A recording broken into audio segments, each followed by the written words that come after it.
according to my knowledge and experiences, it is pretty much unique. It's one of the best workshops in the world, I say.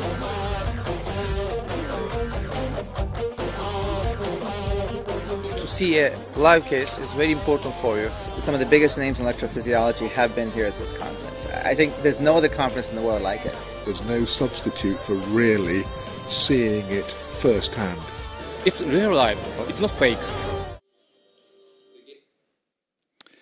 Good afternoon, ladies and gentlemen, dear friends from sunny Prague. Welcome to the 23rd workshop on catheter ablation, which we would like to rename to Prague Rhythm with given year. So this year it's 2021. Actually, this 23rd edition should have been previous year in a row, 23 years in a row. But if I can have my presentation, this particle changed our plans and we had to cancel last year the workshop without any replacement. And we hope that this year we will reconvene here in Prague, but we had to do this edition again virtual online. For those who are first time to this workshop, I would like to remember that we started in 1998, and this was our mission to support education and also promote international cooperation and networking in electrophysiology, specifically in the field of catheter ablation. And over time, this meeting became quite big, and we had in last editions about 300 participants. We changed the venue, and we also started to cooperate with the other big hospital in Prague, Homolka Hospital, and you see Peter Neužil and Vivek Reddy, who became co-directors of this workshop. And we are very grateful for this. This is from our place, Peter Peichel and Christian Deschilo. You see very friendly atmosphere during these live cases. For this edition, not only we changed the name like Prague Rhythm, but we started with complimentary registration for this year. And we have more faculty members. We have, besides lectures, we have pre-recorded cases. But you will have also, within these next 3 days, you will have also live cases, both from our cath lab and from Homolka Hospital. And obviously, we will focus on some new technologies and strategies. And there will be discussion after each block. You will have live discussion. So I would like to ask you for questions, and we can have a very nice discussion after each session. So what are highlights of this edition? Definitely will be pulse field ablation.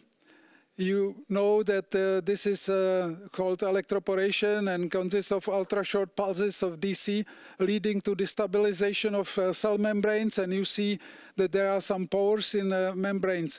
There are many values that you can change technologically. I mean, you can change bipolar, unipolar, etc. much more than with radio frequency. The beauty of this technology is that it is really safer, seems to be, because the cardiac cells are much more sensitive than other cells.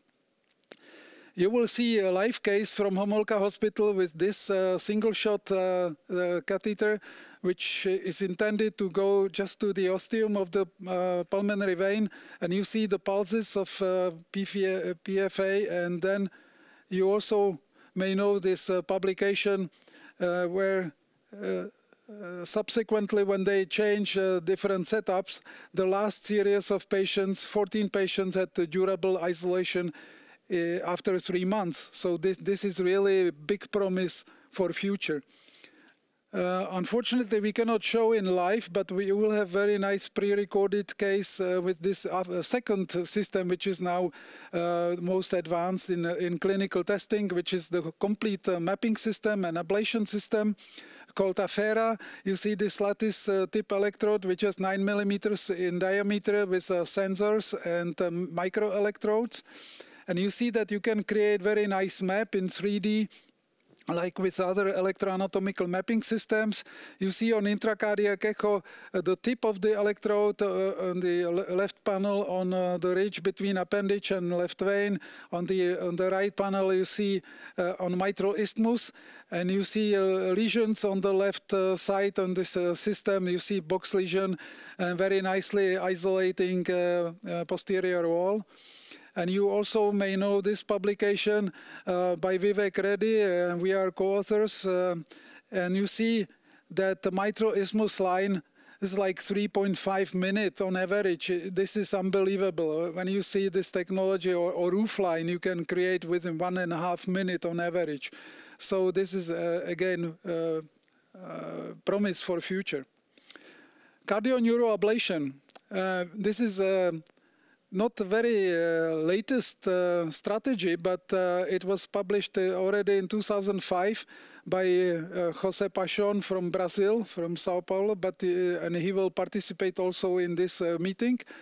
But it's really amazing. For me, this is one of the, let's say, biggest advances in catheter ablation, not for arrhythmias, but for recurrent syncope or for let's say bradycardia, which is a reflex. And you see, this is from our lab. Dan Wichter will show you in live case how he does this anatomical, empirical approach, ablating in different areas for SA node denervation and AV node denervation. And he will also show this strategy, which was also coined by Dr. Paixão, that you stimulate vagus nerve very high, just when it comes from the skull, and then you create a very profound global vagal response, as you can see on this right panel. And then after ablation, you abolish this. So this is feedback. We will show also irrigated temperature guided ablation with a diamond tip, and this is the beauty of this technology, that it allows you to do really temperature guided ablation despite the fact that you have irrigation.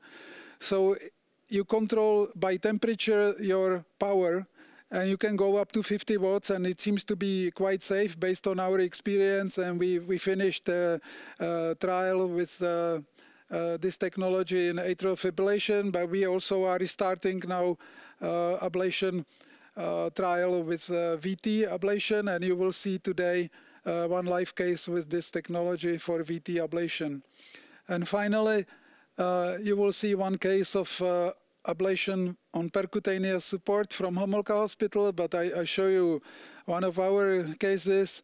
This was patient with ischemic etiology, big aneurysm, and he had heart failure, he had modification of substrate previously, recurrences of very fast VT, and you see on this slide that Impella is in, and it allows you to map even during this very fast tachycardia. You can do entrainment, and you can do ablation in the area where you would not do in a substrate ablation, let's say, strategy.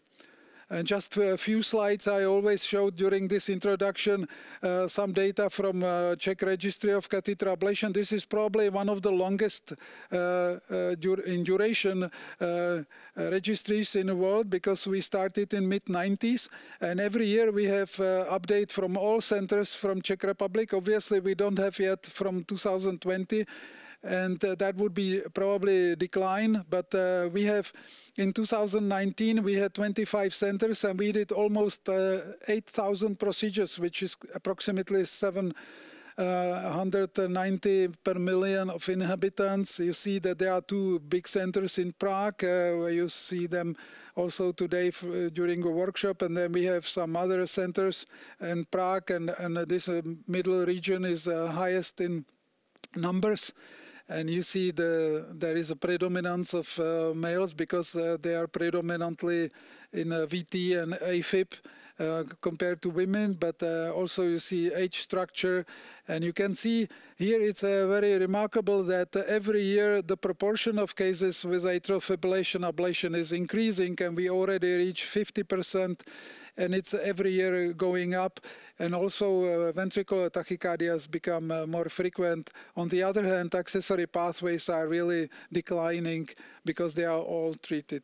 So saying that, again, I would like to welcome you to this edition of the workshop, and I hope and I believe that we can meet in Prague in 2022 in person, and you are welcome to join us next year.